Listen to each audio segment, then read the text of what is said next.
Jaya Radha Madhava Kunja Bihari.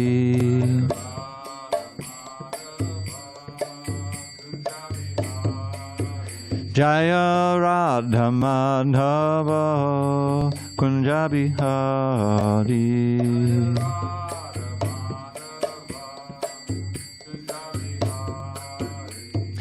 Gopi Jana Vallabha Girivardhari.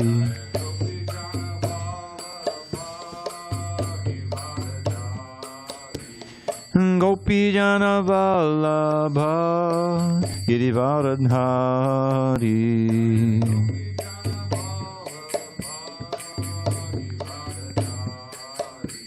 Yashodanandana Bhajana Ranjana. Yashodanandana Bhajana Ranjana. Yamuna Tiravanachari. Yamuna Tiravanachari.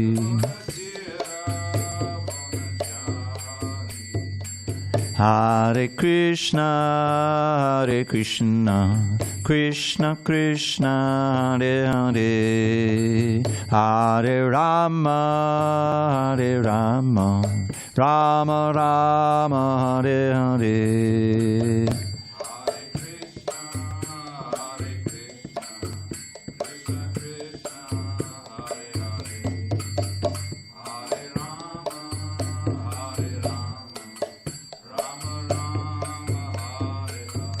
Hare Krishna, Hare Krishna, Krishna Krishna, Hare Hare, Hare Rama, Hare Rama, Rama Rama, Hare Hare.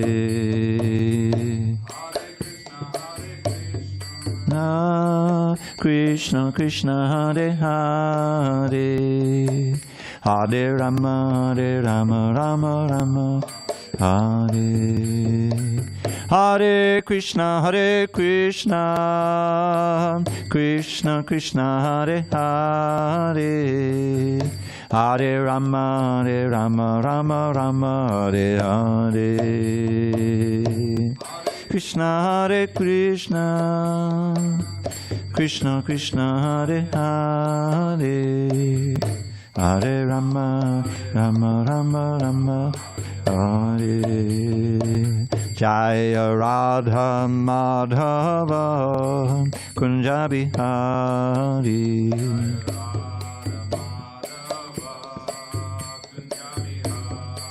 Jaya Radha Madhava Kunja Bihari.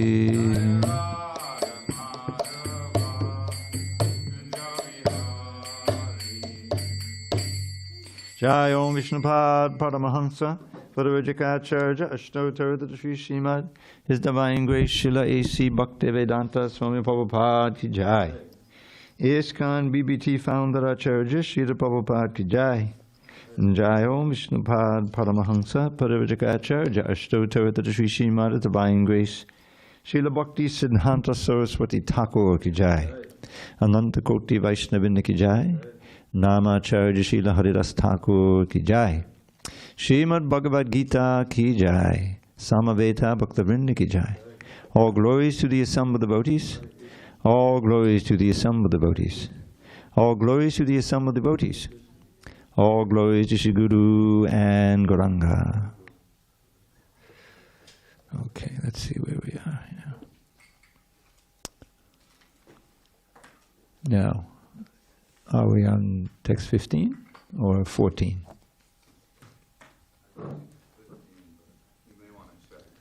I'm checking, I'm not trying to see.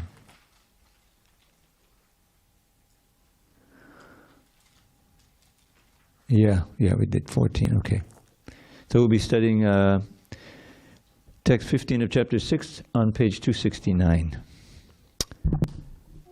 Om Namo Bhagavate Vasudevaya. Om Namo Bhagavate Vasudevaya. Om Namo Bhagavate Vasudevaya.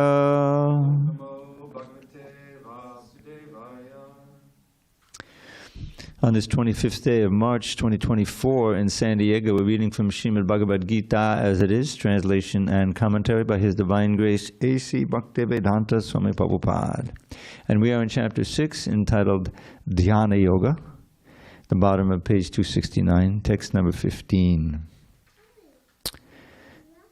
Yunjan evam sadatmanam yogi niyatmanasaha shantim nirvana paramam matsangstam adhigacchati. Yunjan evam sadatmanam yogi niyatmanasaha Shantim nirvana paramam matsangstam adhigacchati. Yunjan evam sadatmanam yogi niyatmanasaha Shantim nirvana paramam matsangstam adhigacchati. Uh-oh, we got two of them. Yunjan evam sadatmanam yogi niyatmanasaha shantim nirvana paramam matsangstam adhigacchati. Go ahead, Chad. Yunjan evam sadatmanam yogi niyatmanasaha shantim nirvana paramam matsangstam adhigacchati. You want to try it? Not yet. Okay. Anyone online? Yunjan evam sadatmanam Yunjan evam sadatmanam yogi niyatmanasa yogi niyatmanasaha shantim nirvana paramam shantim nirvana paramam matsangstam adhigacchati. matsangstam adhigacchati.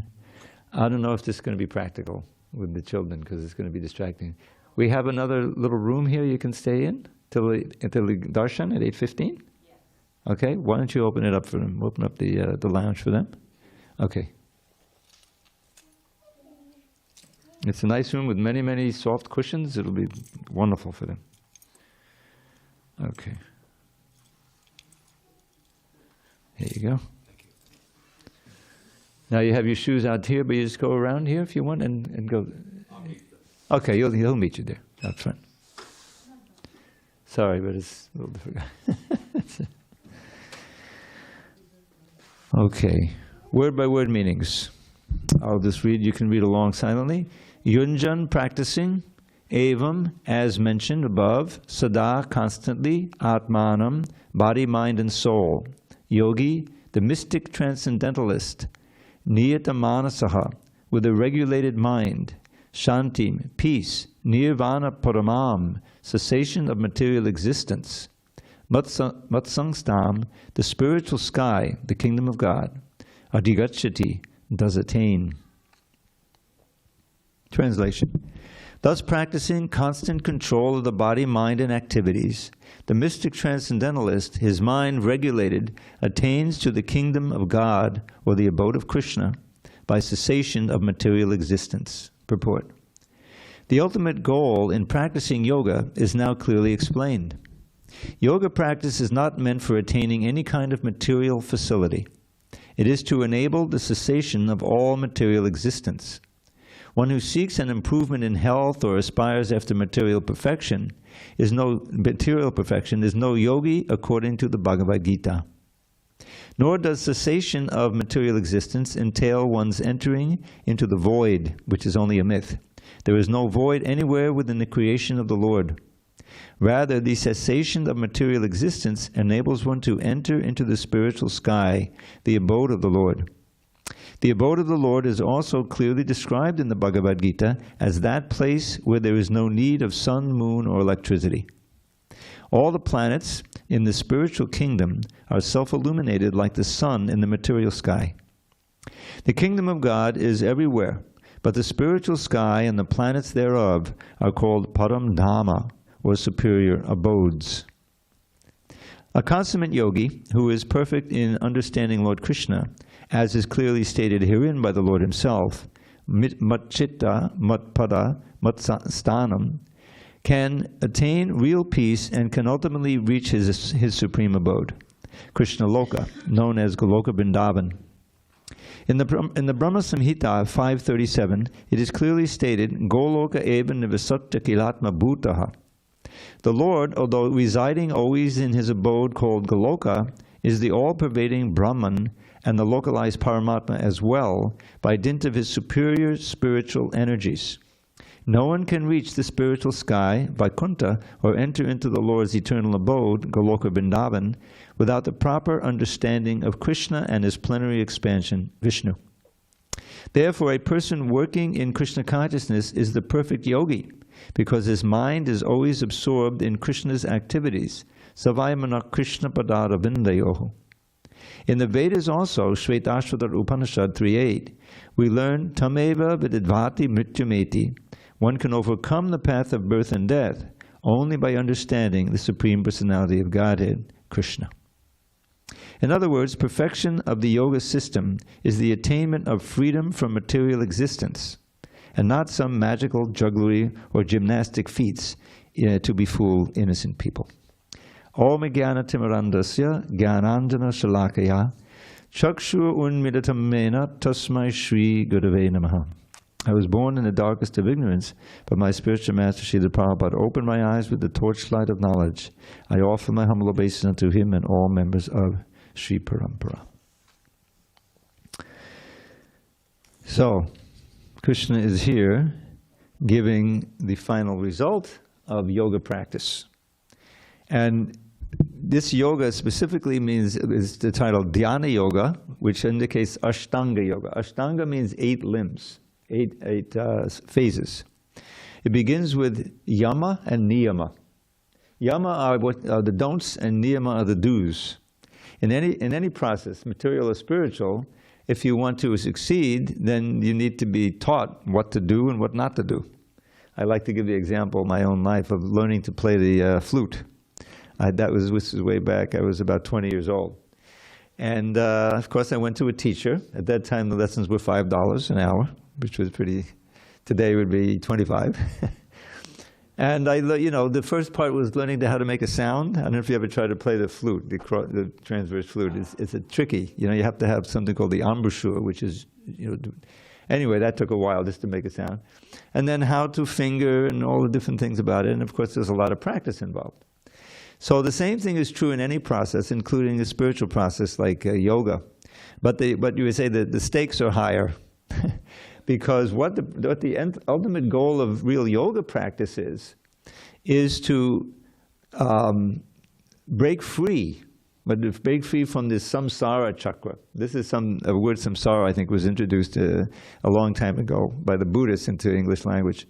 And it simply means, if you understand that we are eternal and this one body is a small chapter in a very long book of our existence in this world. That's the first lesson of Bhagavad Gita.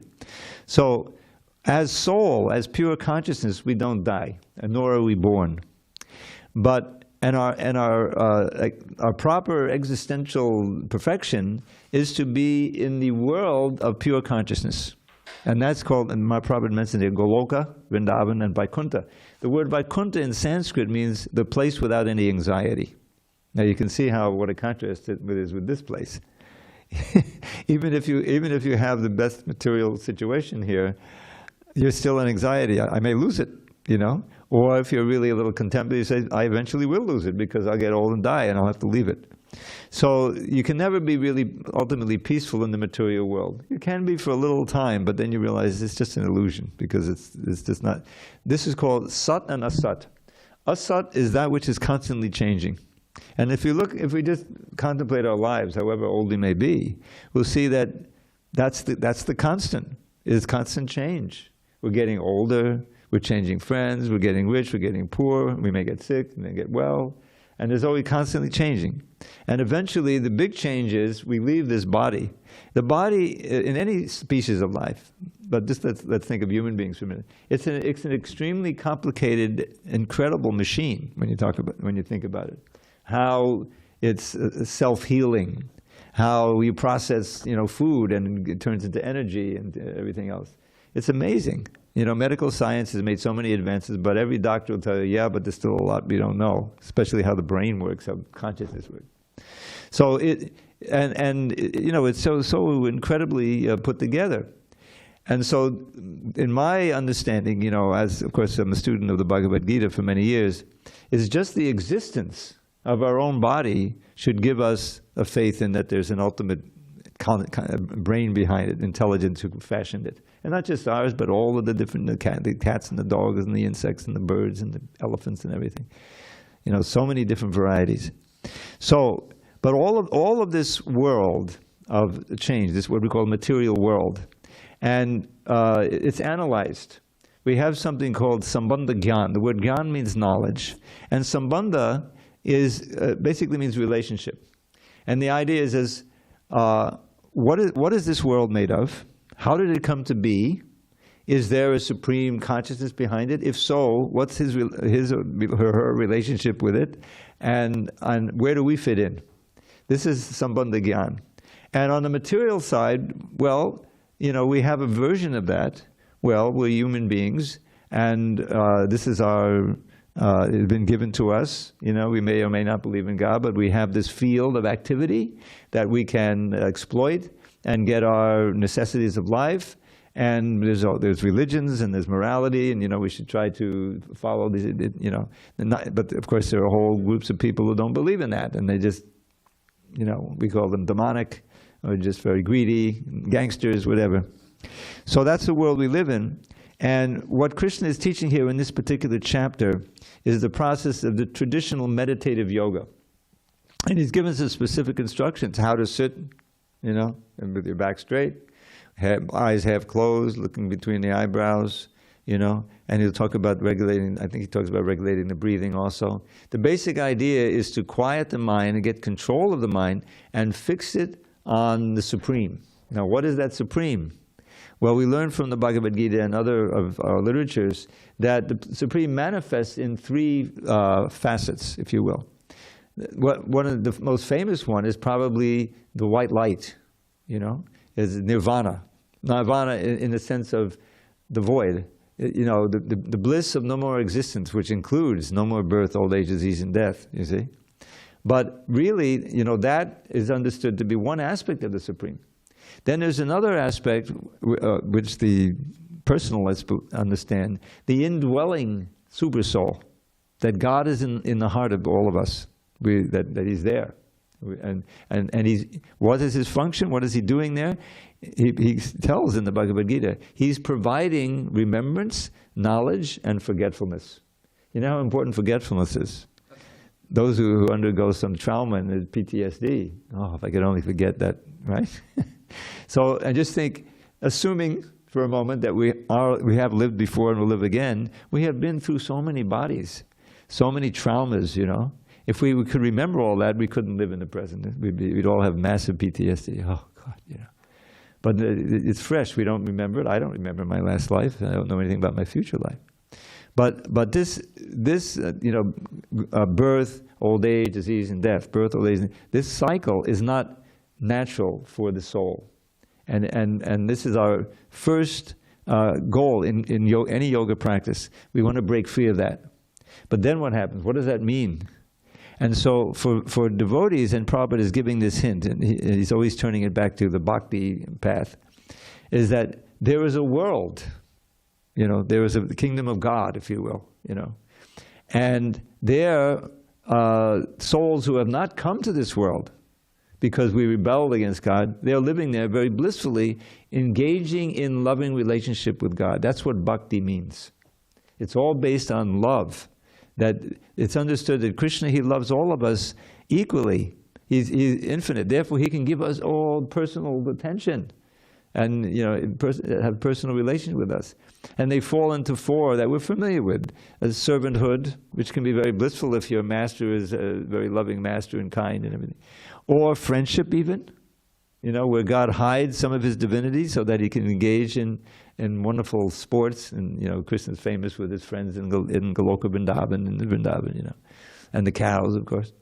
And then you can even have a relationship of a parent for Krishna. Just like in this world, there's so many relationships. One of the most moving and intense, of course, is a mother for a child, father also, but mother first for a child. And Krishna, he enjoys that. Last November, we had our yearly, what we call Damodar Leela. The word Damodar is a name for Krishna. It means bound around the belly with a rope. That's what Damodar means. So there's a little sculpture of it there. His mother is binding him because he's been naughty. He stole some yogurt, broke a pot, and ran away. And hid it, and he's feeding it to the monkeys. And his mother, finally caught him, and felt she had to punish him, for his own good. And he's crying, and like that. God, but he enjoys that loving exchange. And finally, the famous gopis. Krishna with the gopis there, the milkmaids in Goloka Vrindavan. And even in Dwarka, which is another part of the spiritual world, it's more officially has wives and he has children there.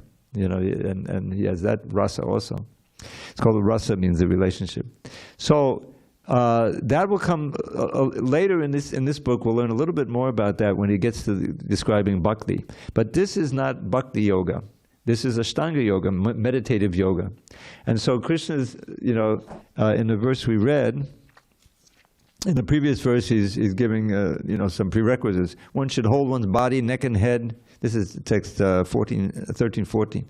One should hold one's body, neck, head erect in a straight line and stare steadily at the tip of the nose.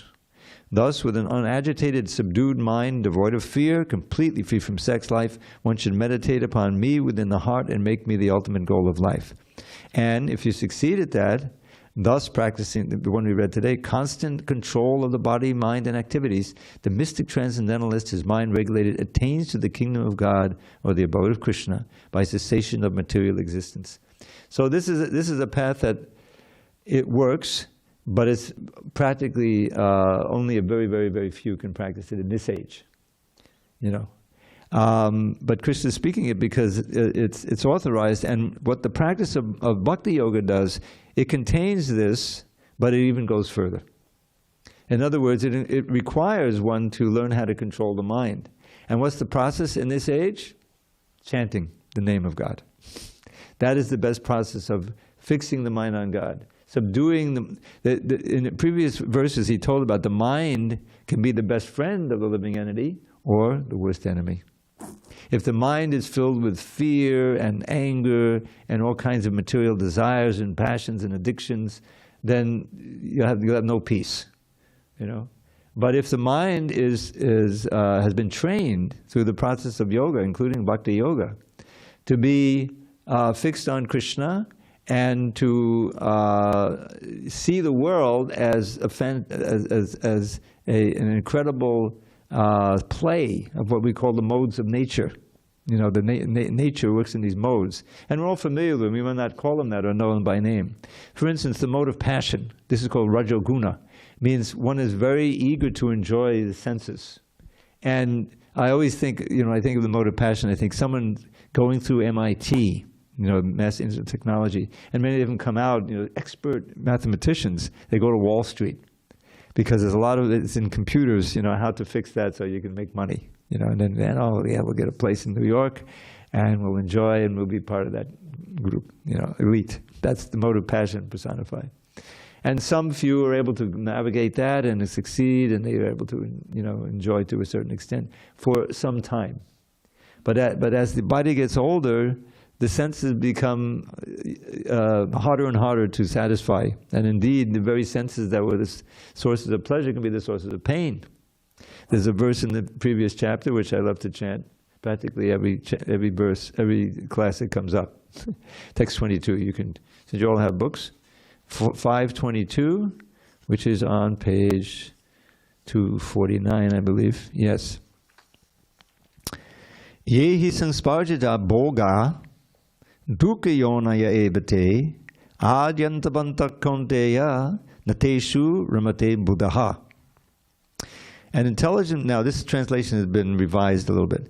An intelligent person does not take part in the pleasures which are due to the contact of the material senses with their objects.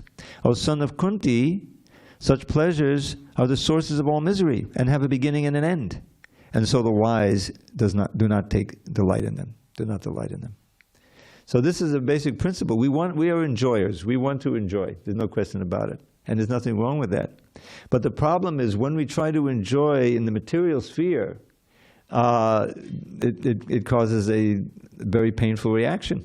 What is that reaction? Well, first of all, we're all familiar. If you try to overdo it, you can damage the senses or become addicted. You can become addicted to some drug. You become addicted to Doritos. I think they're finding now that over-processed food, right, can be addictive. And that can cause diabetes, and everything. It's happening. So why? There's pleasure there. They engineer the food. It's practically, it's an addictive substance. So that's the sense, that's the pleasures that come from the senses of the sense objects. But real pleasure for the soul comes from the soul contacting the Supreme Soul, Krishna, in the process of love, loving exchange.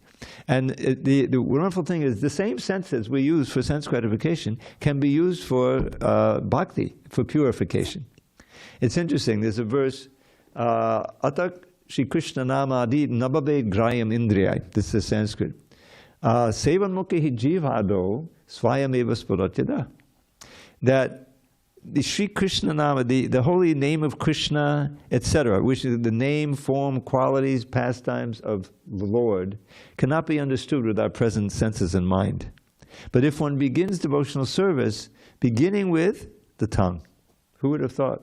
Beginning with the tongue, by chanting the holy name and of course hearing, and tasting Krishna prasadam, food that's been cooked, vegetarian of course, cooked with love, offered and honored the same. And then then eventually by the purification, Sevanmukhi Jivado Swayam Eva Spuratyada, the Lord reveals Himself. He reveals Himself to proportionally to the purity of your heart and your development of affection for Him. So that's what bhakti is all about.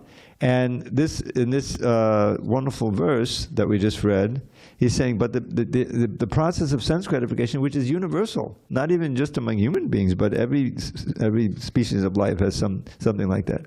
But in human beings, we can think about the implications. So how are we going to enjoy? Previous verse, Bayasparsheshu asaktatma vindatyatmata yat sukham sab brahma yoga yuktatma sukham akshayam ashnute.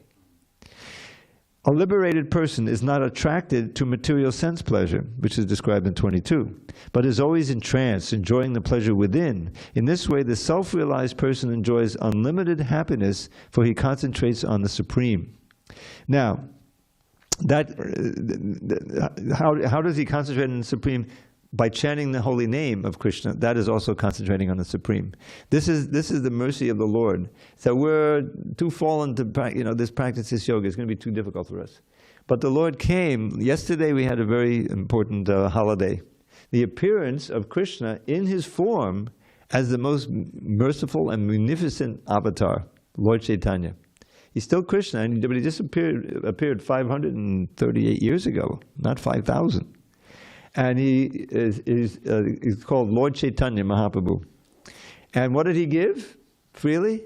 He gave pure love for himself. But you have to agree to the process, which is this chanting. So there's a verse that he would cite from one of the Puranas called the Brihanaradiya Purana. Purana is an ancient history. It's a book of Vedic wisdom. But it's in the form of a history, just like the Bhagavad Purana is also about history. So He cites this verse. I put it into a little poem. So Sanskrit goes, Hare Nama, Hare Nama, Hare Nama eva kevalam, kalau nasteva, nasteva, nasteva gatit anyata. And just like in English, if you repeat something 3 times, you have a child say, don't do that. This is emphasis, right? So everything is 3 times. If you want to achieve the supreme goal in life, if you want to achieve the supreme goal of life, in this age, when dissension and chaos abound, there is no other way, there is no other way, there is no other way that can ever be found but to chant Krishna's name, but to chant Krishna's name, but to chant Krishna's name with a stout-hearted vow, and to pray, O Lord Krishna, O friend of the poor, let my head ever unto your lotus feet bow. So this is that last line I kind of had to add because I needed an extra line, but the mood is the same.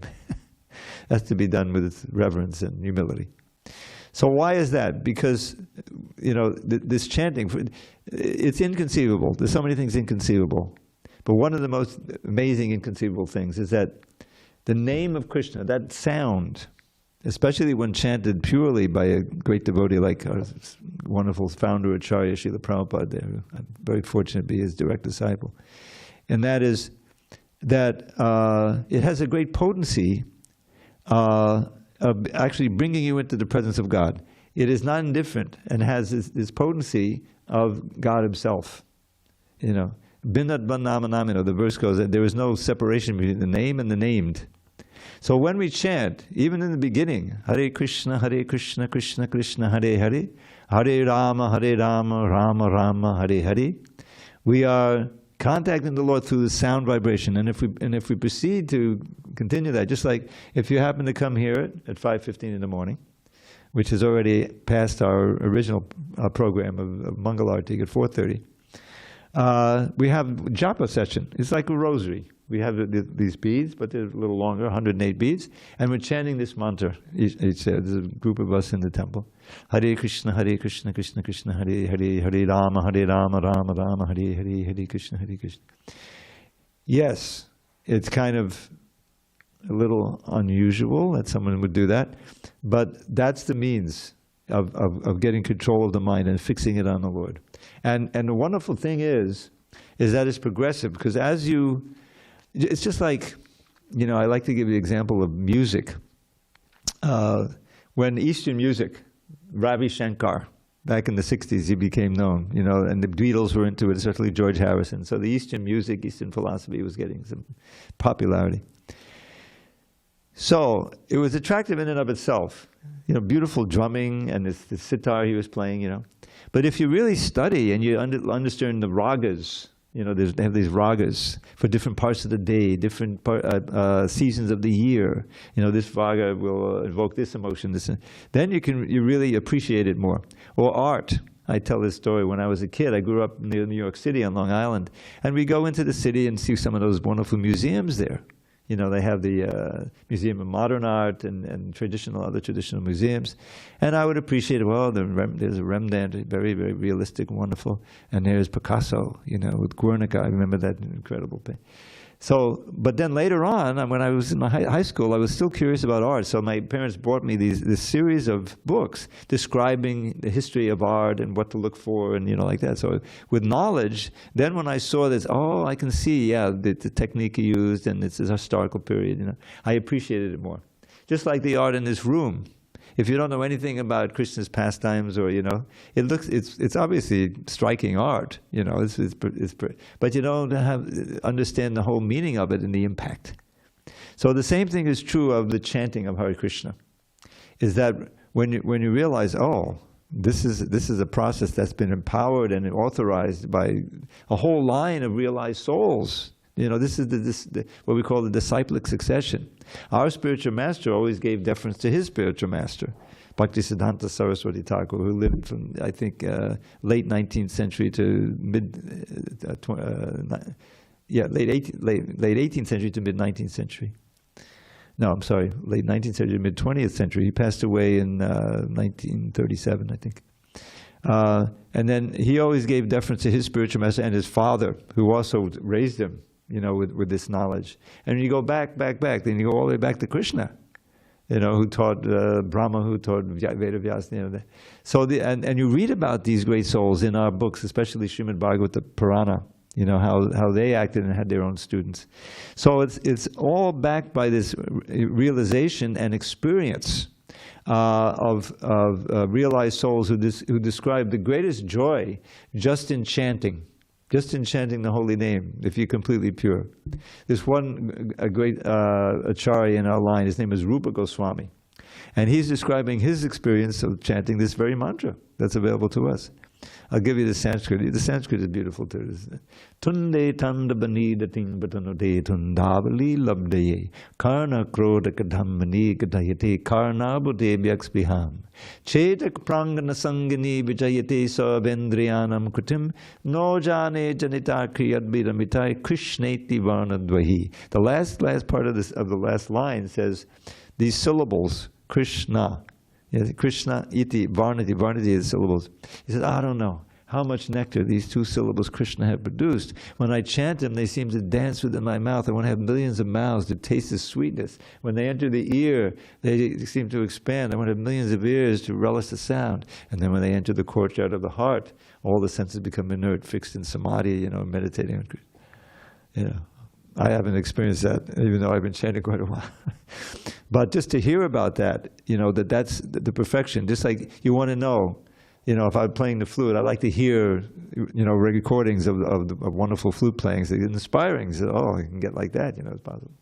So similarly, in this path, that everyone is eligible. It's just a question of your own determination and interest and faith. You develop faith in the association of the faithful, and it's a reality. And you see the world differently. You see, every one of these living beings, even the trees, every blade of grass, there's a soul there. Wherever you see consciousness manifest, that means there's a soul. But the soul is so unfortunate. The soul in the dog's body, he can't understand this philosophy. He can't chant Hare Krishna. He can benefit a little bit by getting some prasadam, but he'll have to take birth as a human being to get. But you suddenly see, surrounded by brothers and sisters, and we can help them, even the ones in the really covered bodies like the plants and things. Chant Hare Krishna to them, and it has this effect and help. But for us, we should aspire to learn this science of bhakti. And try it. If you try chanting. Yesterday we had this, as I mentioned, wonderful festival, and we went out on the beach, even though it was pretty windy and pretty cold. We went out with Harinam, with the drums and singing, and that's always very exciting and ecstatic. So that will be explained in the purports as we go. We proceed in this chapter. As Prabhupada is doing at every purport, showing how, yes, the real goal of yoga is to control the mind, and the best way to do it is through bhakti in this age. Okay, so if there are any questions, discussion, we can have a little back and forth if you want, or we can go on. So how far did we get? Around 16. Okay. So let's read a couple of more. Now this is all very practical instruction. Nat yashnatastu yogosti. Nachaikantamanashnataha. Nachati swapnashilasya. Jagato naivacharjana. There is no possibility of one's becoming a yogi, O Arjun, if one eats too much or eats too little, sleeps too much or does not sleep enough. Purport. Regulation of diet and sleep is recommended herein for the yogis. Too much eating means eating more than is required to keep the body and soul together. There is no need for men to eat animals because there is an ample supply of grains, vegetables, fruits, and milk.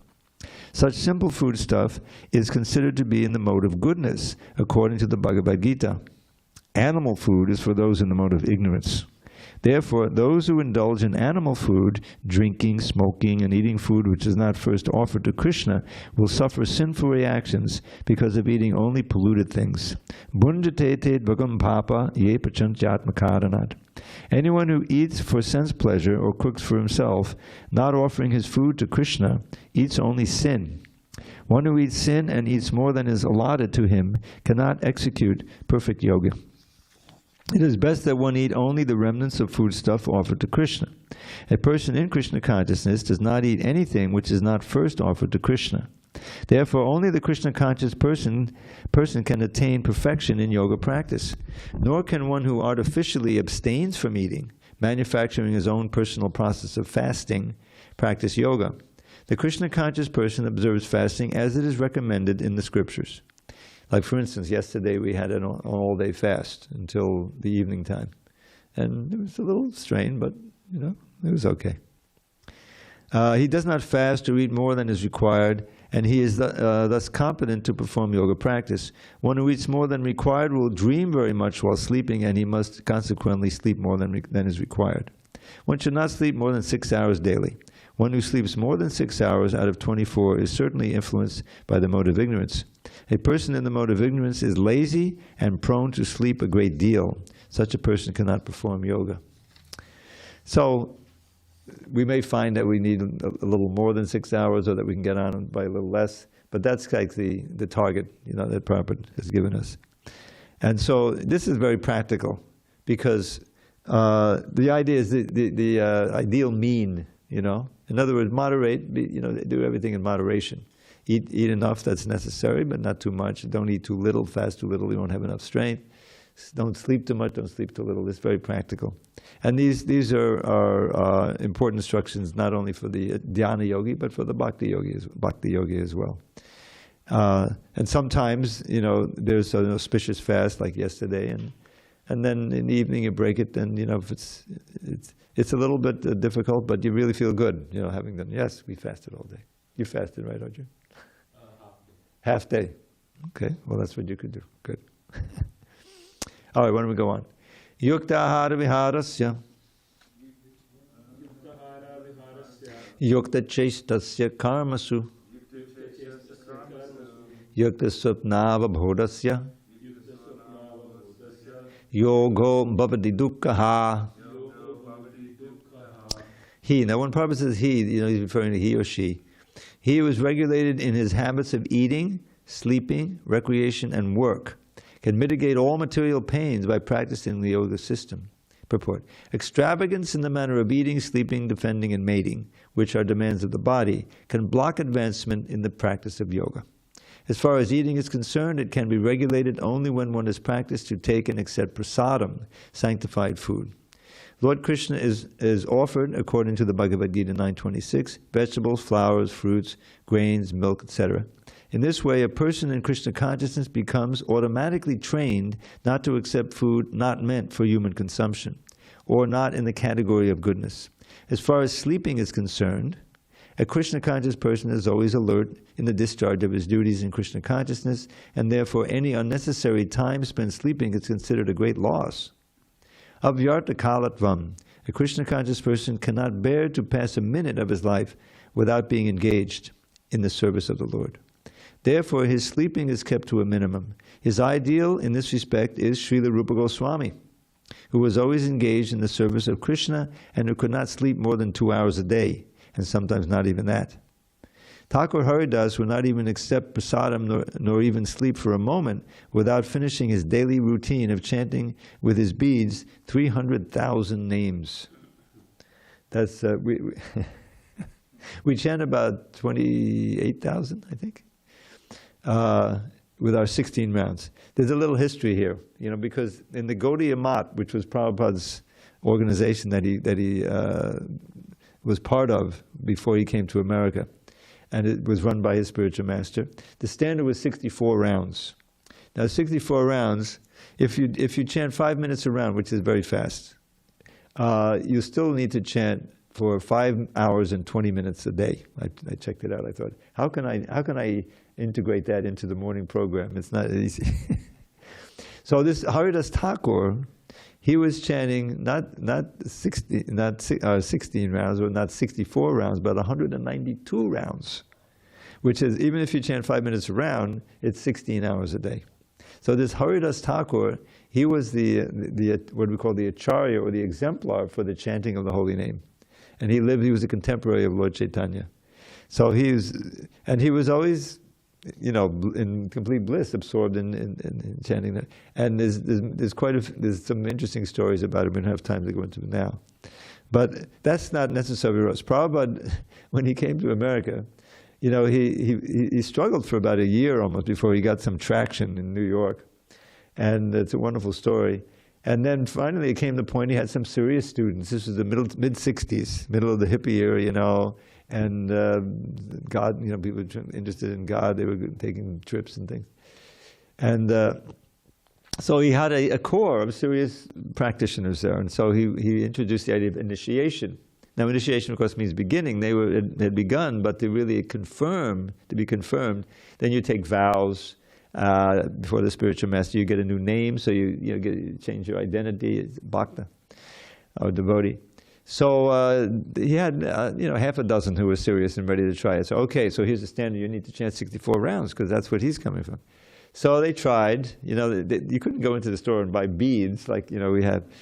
Went to what used to be called 5 and dimes, which would be called dollar stores, And they found some decorative beads. They bought a whole bunch of them, strung them together, big beads and chanting, And so they went to Prabhupada after in the evening. They said, Prabhupada, actually they called him Swamiji. If you want us to do anything else besides chanting, then we can't chant the 64 rounds. Even we chanted all day and we weren't able to chant 64. So he said, okay, 32. They went back, tried 32. Too many. All right, absolute limit, 16. And it's been 16 rounds ever since. And the 16 rounds, it takes a good 2 hours, and it's best done in the morning. That's why we get up so early in the morning, between 5:30 and 5:15 and 7:15. We have those 2 hours to 7 a.m. We chant.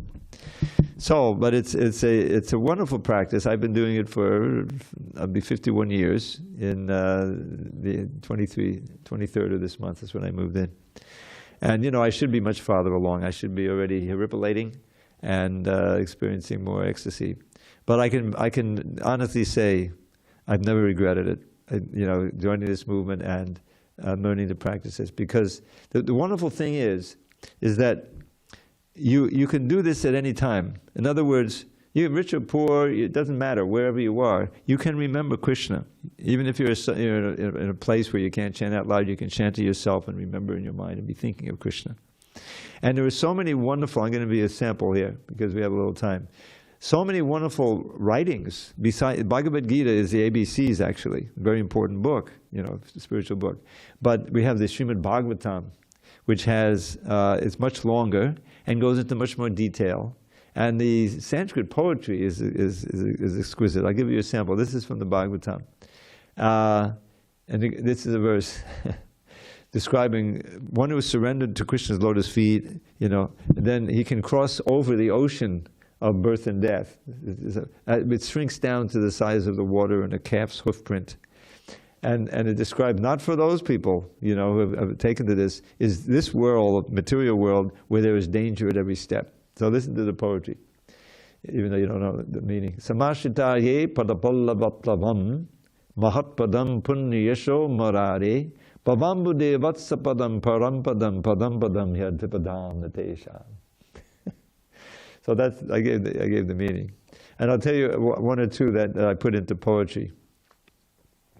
So, let's see.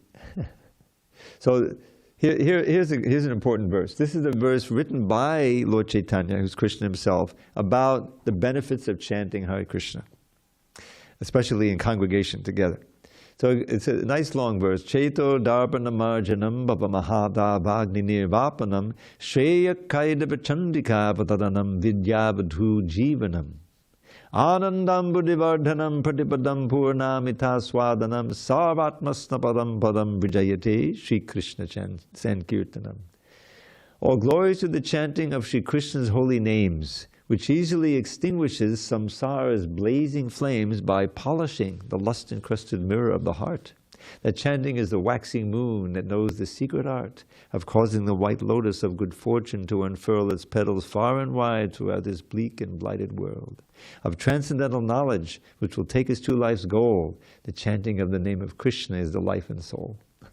The ocean of ecstatic bliss, floods far beyond its bounds. Wherever Krishna's merciful and mystic name resounds. Indeed, whenever Krishna's names are sung in congregation, at every step one tastes a joy that knows no limitation. So hear with great attention as I earnestly request, please chant Shri Krishna's holy names and be supremely blessed. The soothing nectar of the name will bathe your consciousness, bestow pure love for Krishna, and eradicate distress. That's practically the foundational verse of the whole Hare Krishna movement. It's based on that idea. And the wonderful thing is, the next verse says, I won't go into the whole thing, there's 8 of them. I don't have time. But there's no hard and fast rules. Anyone, anywhere, anytime can chant. Now, if you go, you meet some official Vedic Brahmins, chanting. No, you are not allowed to chant. I couldn't chant because I don't have perfect pronunciation, and I wasn't raised in a Brahmin family, and all of these different things. There's all of these restrictions, very, very elitist, But Krishna kind of says, hey, doesn't matter, man, woman. And Prabhupada says on the record, even a dog can take part. And I learned, recently that was because he was leading a chanting party in the Lower East Side of New York in 1966 on the street. And a dog joined in and was, trying to bark and everything. So when he made a record describing the glories of the chanting, he concluded that even the dog can take part. So we should, and it's a very joyful process, joyfully performed. And basically the whole movement is based on chant and dance, and then when you get tired, take some prasadam. That's the basic principle. And listen to some philosophy. So this is our movement, and I have time for one more short poem. So this is one of my favorite prayers from a great devotee, a lady named Queen Kunti. She's in the Bhagavad, appears right near the beginning. And she was related to Krishna. She was his aunt. And after the battle of Kurukshetra, then the time Krishna was going to go, separate from them, and he was leaving, and so this was her prayers, upon separation. They're very moving. So near the end of the prayer, she says like this: Tvaime ananya vishaya mati madhupate sakrit ratamud bhatarad gange baugamadandati. So one of Krishna's name is Madhava. Oh Madhava, please ever fill my mind with thoughts of thee, not any other kind. As Ganges torrent flows into the sea, let all my love flow constantly to thee.